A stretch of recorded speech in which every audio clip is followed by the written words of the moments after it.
guys, it's Lisa here in the studio, and today I'm going to show you how to make these super cute plant stakes. I try to make a little craft each month when I send out my newsletter for my readers. If you're a newsletter reader, thank you so much. I really appreciate it, and I can't even tell you how much I like sending out the happy mail. And if you're a newsletter reader, you know exactly what I mean.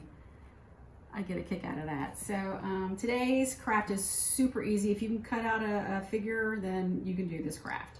I printed this little template out for you. It's printed on cardstock. It's best if you print these things on cardstock. It's a little more sturdy.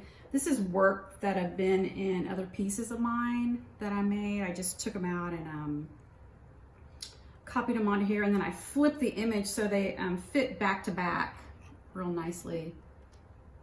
Right, you can do double-sided if you want to, okay? So, let's give it a try. I've already cut out one of these little birds, and now I'm gonna cut out the other one, and I'm gonna show you a little technique. You can cut these out with an X-Acto knife. I like to use scissors, and I think that you find what works best for your own hands, but for me, when I'm cutting out these like intricate shapes, I like to turn the paper instead of turning the scissor, and I'm gonna show you what I mean. So I open up the scissor pretty wide, and the scissor's staying, it's not moving. I'm just closing the handles, and what I'm doing is turning the paper with my left hand. So I'll open up when I need to make a pivot, but for the most part, the scissor stays straight. I turn the paper. So I'm turning the paper with my left hand here. I'm right-handed.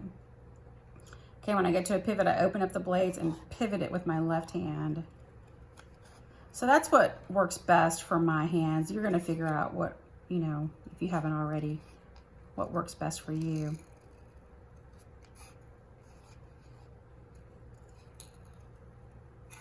I just have more control when I do it this way, rather than trying to turn the scissor all different kinds of ways. All right, so super easy, and now they should fit back to back pretty well, okay? And then I have a skewer here. This is just what I happen to have at home. I also have these little toothpicks. You can use a dowel. You can use anything that you could stick into a plant. And sometimes I like to challenge my students that are painting paper to not go buy anything when they're texturing paper, to find stuff that they already have at home. I think when you exercise your creativity like that, you just get more creative. Creativity is like a muscle that you can build up. Okay, so, and then I'm gonna put glue dots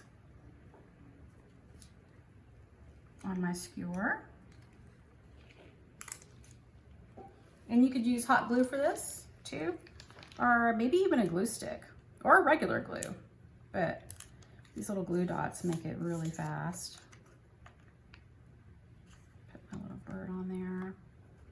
And you could keep it one-sided if you wanted to, or you can do both, right? And I would just put another set of glue dots down.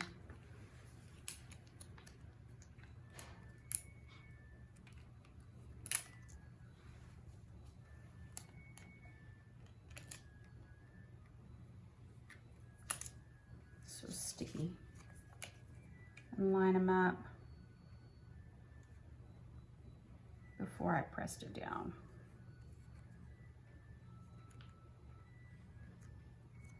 All right, and then you have a cute little plant stake.